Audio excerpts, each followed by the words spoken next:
Welcome to the third session on sexual reproduction in flowering plants. If you haven't checked out the first two classes, you can click on the link above and study about the male reproductive unit and the female reproductive unit. In today's class, we will be dealing with the next topic, which is pollination. Firstly, what is pollination? Pollination is the transfer of pollens from the anther to the stigma of a flower. Now that flower can be of the same plant or it can also be of a different plant. Okay. But first we will deal with something called autogamy. What is autogamy? It's the transfer of pollens from the anther to the stigma of the same flower. Okay, so a flower should have both the male as well as the female parts. That means the flower should be bisexual, right? So for autogamy to be possible, the flowers have to be bisexual. That means both the male and the female parts of the flower should be present together in a single flower. So in autogamy, the pollen gets transferred from the anther to the stigma of the same flower. Now there is another term called geitonogamy. What is geitonogamy? It's the transfer of pollens from the anther to the stigma of another flower, but that flower should be present on the same plant. Alright. So geitonogamy is the transfer of pollens from the anther to the stigma of another flower, but that flower is present on the same plant. Alright. Now it usually occurs in plants which shows monoecious condition. Now what do you mean by the word monoecious?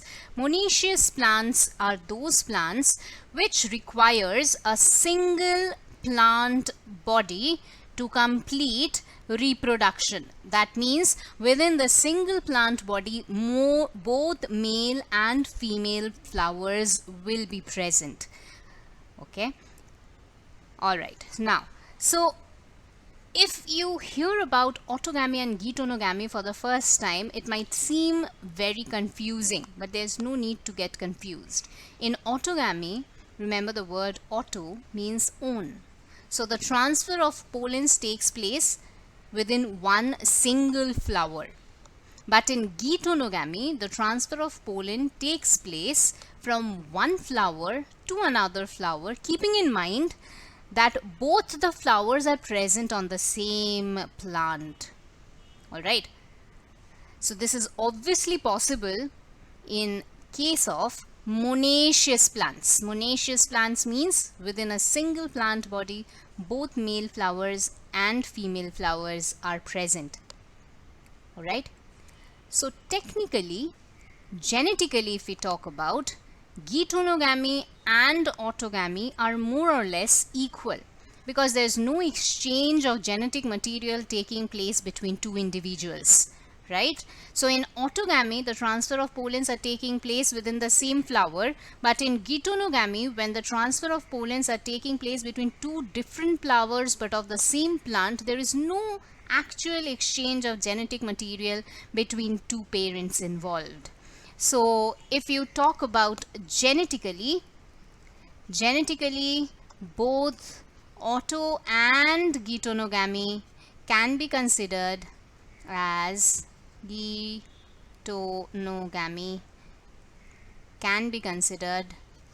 same. Alright. Now what are the merits? The merits are the pollen grains are not wasted. The pollen grains need not be transferred over long distances. They don't need to be dependent on some other agents. As a result, they can synthesize the pollen grains at a much smaller quantity, so they are not wasted.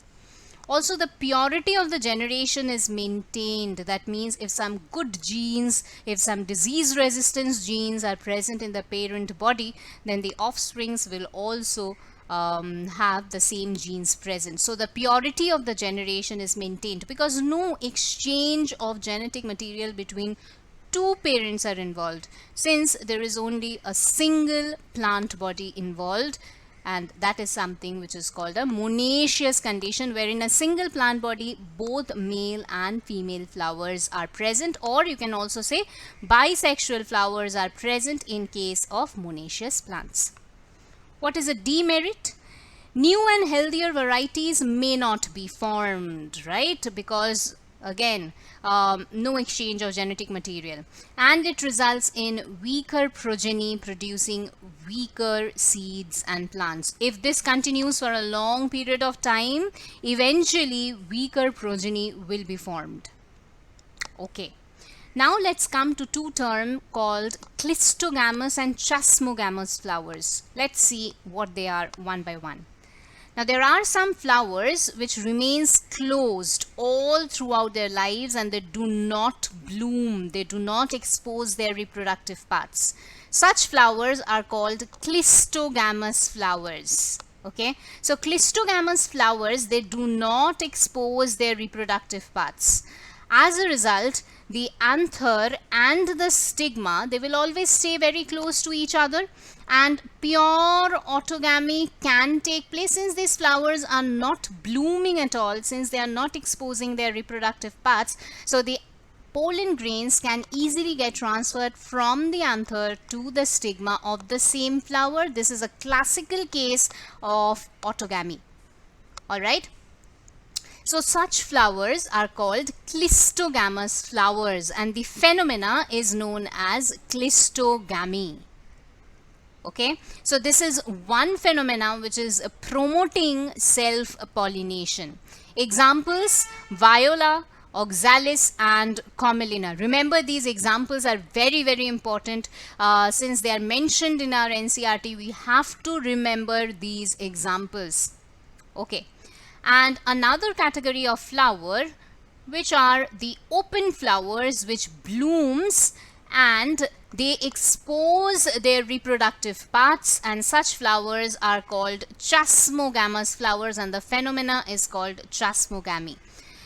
So the flowers which bloom and expose their reproductive parts are known as chasmogamous flowers, and the phenomena is known as chasmogamy. Remember, majority of the angiosperms which you see all around you, they are chasmogamous flowers. All right. Now, if they are chasmogamous, do you think it's compulsory that autogamy will take place? No. In case of chasmogamous flowers, geitonogamy or even cross-pollination can take place. We'll come to cross-pollination in a bit. Let's take a look at this particular question. Now, this question has been given in our sample paper, which has been published by CBSE for Term 1 board examination. Right? Take a look at the question. A botanist studying viola noticed that one of the two flower types withered and developed no further due to some unfavorable condition. But the other flower type on the same plant survived, and it resulted in an assured seed set. Which of the following is correct?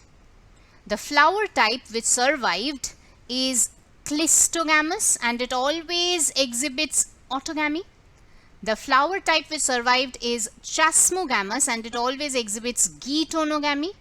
The flower type which survived is clistogamous and it exhibits both autogamy and geitonogamy. That's not possible, because if a flower is clistogamous, it will be exclusively autogamous. Clistogamous are those which are not blooming. They are the closed flowers, so they do not expose their reproductive parts. So how can geitonogamy take place? The flower type which survived is chasmogamous and it never exhibits autogamy. Now remember, from the last slide, viola was given as an example of clistogamous flowers. Under clistogamous flowers, Viola, Oxalis and Commelina. These were the 3 examples which are mentioned, right? So the correct answer to this question will be the flower type which survived is clistogamous, and it always exhibits autogamy. Now remember, this 3 terms is also very important with the term autogamous. They will always assure you with a proper seed set. That means you don't need to worry about autogamous flowers being pollinated or not. They remain closed flowers. They are not dependent on any of the pollinators, so they can you can be assured that a fruit formation will take place by the autogamous or the clistogamous flowers, and a seed set is absolutely assured. All right, let's move on to xenogamy. Xenogamy is cross-pollination. So how do you define xenogamy? It's the transfer of pollens from the anther to the stigma of a flower of another plant. A flower of another plant with the help of external agents. Of course, you have to depend upon external agents if you need to transfer the pollen from one plant to another plant. All right. So obviously, cross-pollination is a mechanism of outbreeding. It's a mechanism of outbreeding. Now, there are some plants which wants to perform cross-pollination exclusively, right? So there are some outbreeding devices which are present in those plants as adaptation for cross-pollination. Let's take a look at these outbreeding devices or adaptations for xenogamy. Point number 1, dichogamy. What do you mean by dichogamy? The male and the female sex organs will be present at different times. They will mature at different times in a bisexual flower. So even if a flower is bisexual, that means both the male and the female reproductive parts are present in a single flower, but the male part will develop, let's say, much further compared to that of the female part. So if the anthers are matured and the pollen grains are formed, but the stigma is not matured, so even if the pollens fall on them, the pollen tube formation will not take place because the stigma is not matured enough, or the whole female part is not matured enough. The opposite can also be true. The female part has matured, but the anther has not matured, so pollens will not be formed. As a result, pollination cannot take place. So even if the flowers are bisexual, the maturation of the male and the female sex organs occurs at different times. As a result, they can prevent self-pollination. Okay. Second is dicliny or unisexuality. That means the flowers are unisexual in nature. So if the flowers are unisexual in nature and the plants are dioecious, remember monoecious? Monoecious means a single plant body where both male and female flowers are present. But there is another category of plants which are known as dioecious, which means they have two plant bodies. One will act as the male plant body, the other will act as the female plant body. So if one plant has only male flowers present in them and another plant has the female flowers present in them, so obviously self-pollination is not something which can take place, and it is only cross-pollination which is possible. So that is something which is known as unisexuality, where a plant body contains only unisexual flowers. The third is known as heterostyly. That means the styles. Remember styles? The female part of the flower has three different parts: a stigma, style, and an ovary. So the style are present at different heights. This is your style. So the style are present at different heights of the flower. For example, let's say the style is present over here and the anthers are present at a lower height compared to that of the the female part of the flower. So it will be very difficult for the pollen grains to travel and fall on the stigma, right? So heterostyle is presence of styles at different heights to prevent self-pollination. Example, oxalis. And the last one is self-sterility. Some of these plants, they have self-sterile gene present in them, so that even if the pollen of the same flower falls on the stigma, it's just incapable of bringing about fertilization. Either the pollen tube formation will not take place, no pollen tube formation will take place, or even if the pollen tube is formed, it will get destroyed in the style. So the pollen tube gets destroyed. So basically they are not compatible. They are self-incompatible, right? They are self-incompatible. They are not compatible with their own gametes fertilizing themselves, right? Okay, so what are the advantages of xenogamy or cross-pollination? That variation is possible since two different plant bodies are involved, and in both the plant bodies meiosis is taking place during gamete formation. So obviously variation is much more in the progeny which is visible. More disease resistant with better adaptation. If you compare cross-pollination with self-pollination, you will get more disease resistant plants since there is more variation involved. It avoids any kind of recessive, lethal or harmful genes to become homozygous. Alright, what are the disadvantages? It is a highly wasteful method since huge quantities of pollens have to be formed, because these pollens needs to get transferred from one plant body to another plant body with the help of external agent. So if something is dependent upon an external agent, so obviously they have to be produced in much larger quantities compared to the self-pollination. Okay, so sometimes some undesirable characters can also enter into the race. It's basically because two different parent bodies are involved.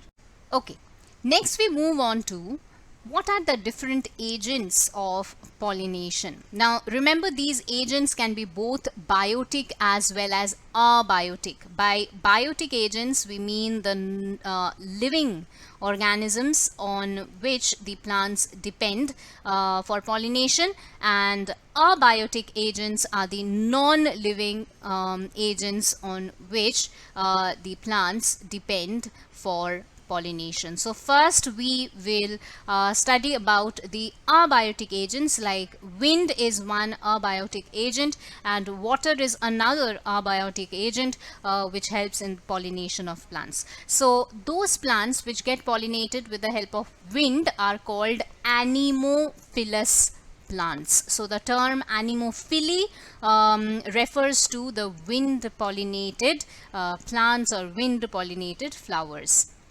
Now obviously the plants and the pollen grains need to have some adaptation which will help them in getting pollinated with the help of wind. Some of those adaptations are: the pollen grains need to be light and non-sticky. See, if they are sticky in nature, they will usually get attached to some other bodies and pollination will not get completed, right? So they need to be light so that they can flow when a wind blows, and they're also non-sticky so that they can be easily transported. The pollen grains, whenever they will get matured, the anthers will burst, right? And the pollens will get distributed. So the stamens need to be well exposed. Okay, so they can be easily, the pollen grains can easily get dispersed by the wind currents. And of course the stigma has to be feathery. Okay, so remember, the pollen grains are non-sticky, but the stigma are feathery and sticky, so that whenever the pollen grain comes and falls on the stigma helps in easy attachment of the pollen grain on its surface, right? Now the wind pollinated flowers, they have to produce lots of pollen grains as compared to the number of ovules which are present inside the flowers.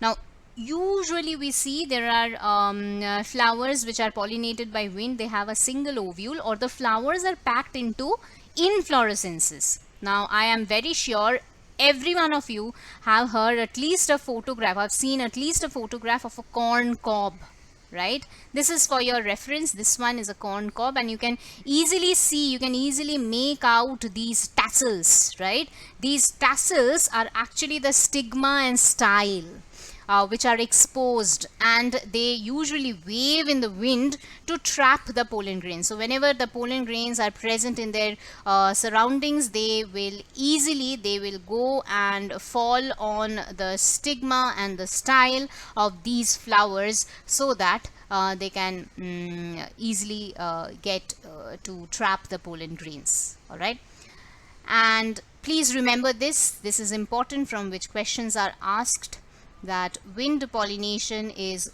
quite common in grasses. All right, let's move on to hydrophily now. Hydrophily is pollination which takes place with the help of water. But remember, water pollination is quite rare. It is not as common as other types of pollination. Hydrophily or hydrophilous flowers are quite rare. But still, some examples we need to know. So pollination can take place within the water body, for example in Zostera, or also on the surface of the water, for example in Vallisneria. This particular example which is given there in our book is that of Vallisneria. And you can easily understand that the female flowers are long with, let me change the color. All right, the female flowers, they reach the surface of the water. So suppose this is the female flower, their flower is at the surface of the water, and they are horizontal, they grow horizontally, and they are quite tall, ribbon shaped, and the female flowers, they can reach the surface of the water. All right. And male flowers, they're usually very small. The male flowers, they're usually very small, and they float in the water. Okay. Now sometimes the male flowers are released or get detached from the main plant body, and they float in the water, or sometimes the pollen grains are also released onto the surface of the water. Now the water current helps to passively transfer the pollen grains onto the female flowers. So basically this female flower which you see is this particular part magnified. This is magnified, and you can see the stigma. You can see this portion is the stigma, and the male flowers which have come for pollination with the help of water, they eventually reach the stigma and pollination gets successfully done. Okay. Now pollen grains, adaptations of pollen grains in case of hydrophilous flowers are, they are coated by mucilage. Why are they coated with mucilage? Because that will help these pollen grains to stay protected from getting wet by the water current. And of course, this is in relation to the bryophytes and the pteridophytes in algae as well, that water is a very important medium for fertilization in other categories of plants. Although it's very rare in case of angiosperms, but if you think about Thallophyta, Bryophyta and Pteridophyta, water acts as a very important medium for the process of fertilization in other categories like in Thallophyta, Bryophyta and Pteridophyta. But remember one thing, that in case of hydrophily or anemophily, since the flowers don't need to attract any biotic agent, they don't need to attract any insects, they don't need to attract any birds, so that is why they can afford to be non-attractive, as simply put, right? They are not very colorful, they do not produce nectars, because they don't need to attract other agents to carry their pollens, right? Okay, Now let's look at another question which has been given by CBSE in our sample paper for term 1 examination. So in a dioecious, again the word dioecious, that means a dioecious plants, I just explained to you. Dioecious plant is a plant which has two different plant body. One will have male flowers present and the other will have female flowers present. So this is a diagram of a dioecious aquatic plant. Identify the characteristics of the male flowers that reach the female flowers for pollination. So you can see the male flowers over here, right? And these are the pistillate flowers. That means the female flowers, they have pistils present. That's why they are termed as pistillate flower. Here is your water level. So that means they are talking about those plants who gets pollinated at the surface of water, right? And here are your staminate flowers. That means these are the male flowers. All right. Look at the options. Try to find out what do you think is the correct answer to that. Size of the flower, color of the flower, and characteristic feature of pollen grains are given to you. So obviously if the male flower, female flower, the female flowers are present at the surface of the water, the male flowers, they are getting transferred with the help of water current. So of course you don't need the flowers to be brightly colored, right? They can be colorless, they can be white as well.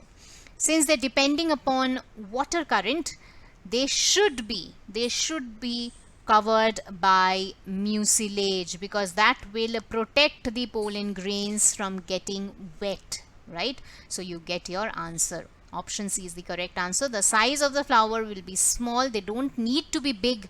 They don't need to be showy or colorful. And the pollen grains are small, covered with mucilage.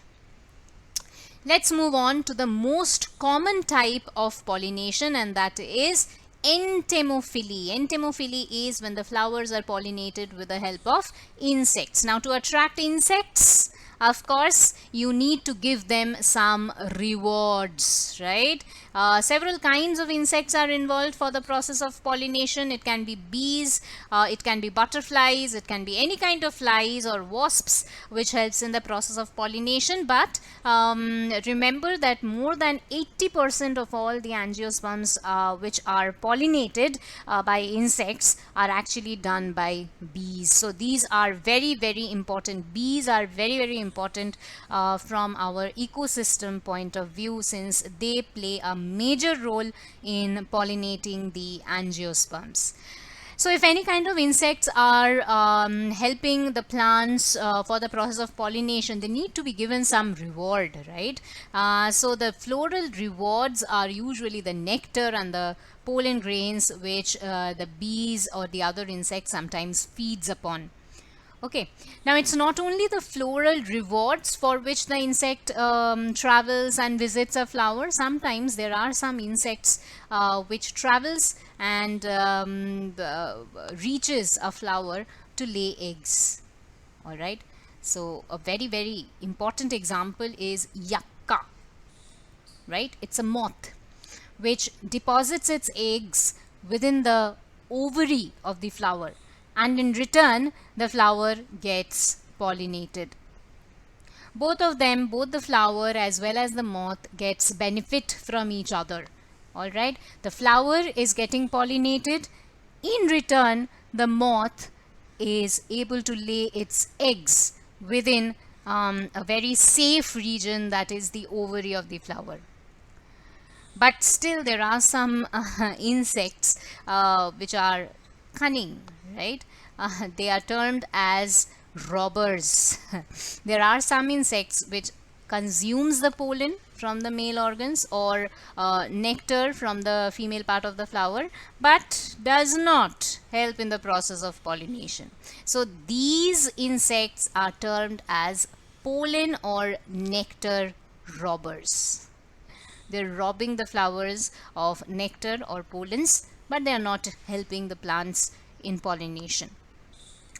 Now there are two more terms which you need to remember. Ornithophily is those flowers which get pollinated with the help of birds, and chiropterophily are those flowers which get pollinated by bat.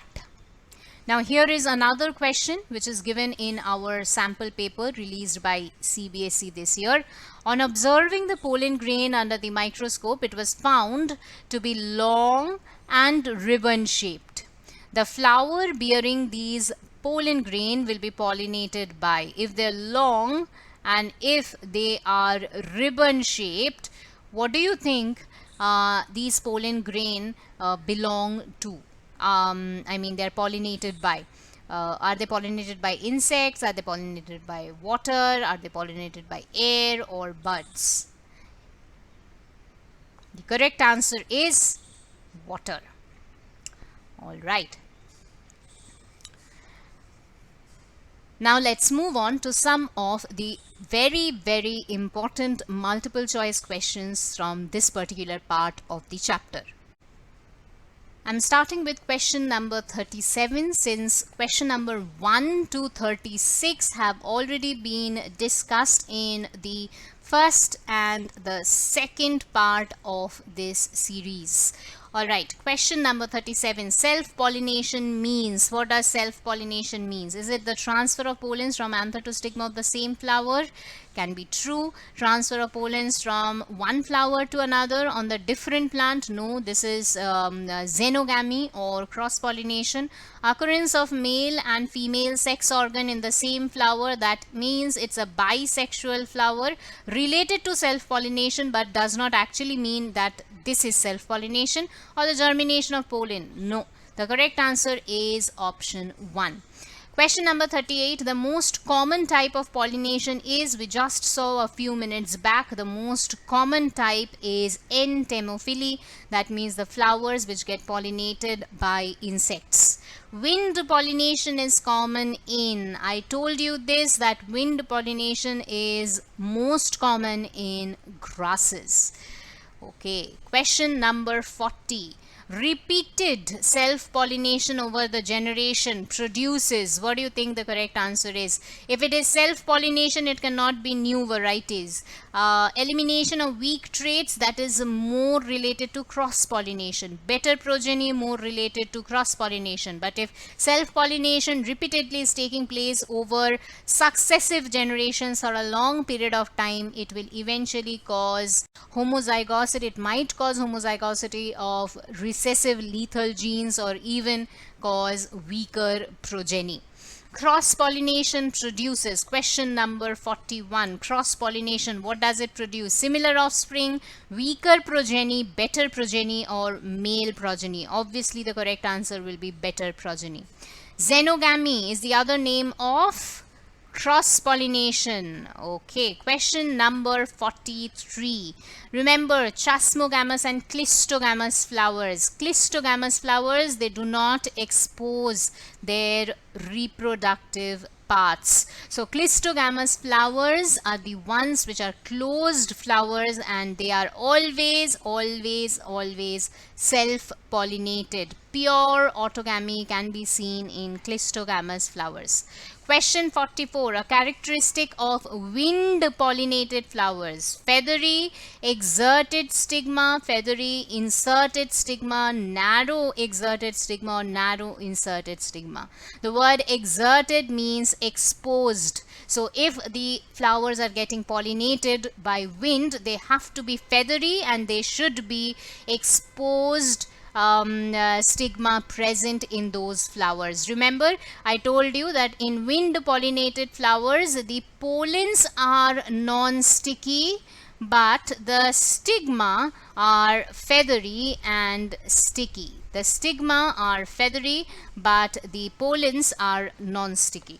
Question number 45. Let's see. Wind pollinated flowers have. Now, what do you think is the best answer among the four options? Small petals but sticky pollen? No, sticky pollens are not present.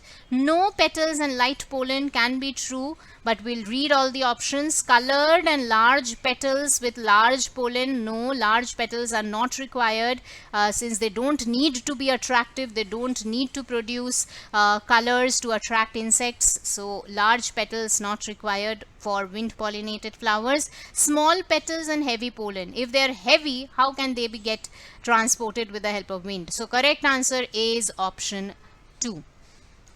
Moving on to question number 46. Pollen of anemophilous plants. Remember, you have to remember the terms. Anemophilous means they are pollinated not by insects, not by animals, but by wind. So question number 46, the correct answer should be, what do you think? Are they large and heavy? Are they small and sticky? Are they small, dry and unweightable? Or they are large, light and hygroscopic? Remember, these are the ones which are pollinated by wind. So the word hygroscopic means something which absorbs water. So our correct answer should be they are small, dry and unweightable. Question number 47. Transfer of pollen from the anther to the stigma of another flower of the same plant. This is a classical case of geitonogamy. Question number 48. Study the following statement. Select the correct option. Tapetum nourishes the developing pollen grain. Hilum represents the junction between the ovule and the funicle. Both these statements are correct. In aquatic plants such as water hyacinth and water lily, pollination is by water. This is wrong. If you remember, if you have ever seen a flower of a water hyacinth, they're beautiful flowers. They're colorful. They are brightly colored to attract insects. So if they're colorful, they have bright petals to attract insects. So obviously they're depending upon a biotic agent. They are not pollinated by water. And statement number 4 says the primary endosperm nucleus is triploid. This is again a correct statement. So statements, you can number them as A, B, C and D. So our A, B and D are correct, but C is incorrect. So correct answer is option 2. Question number 49. Both autogamy and geitonogamy can be prevented by. How can you prevent autogamy and geitonogamy?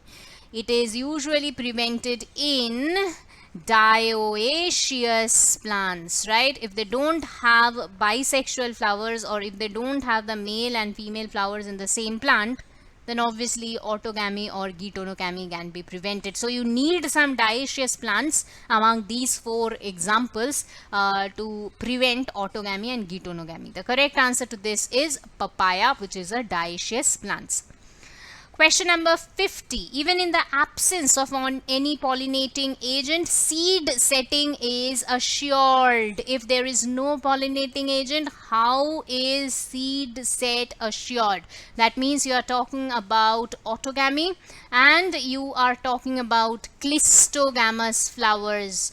Clistogamous flowers, which are closed flowers and they do not expose their reproductive structures. So question number 50, which is the best option among these 4?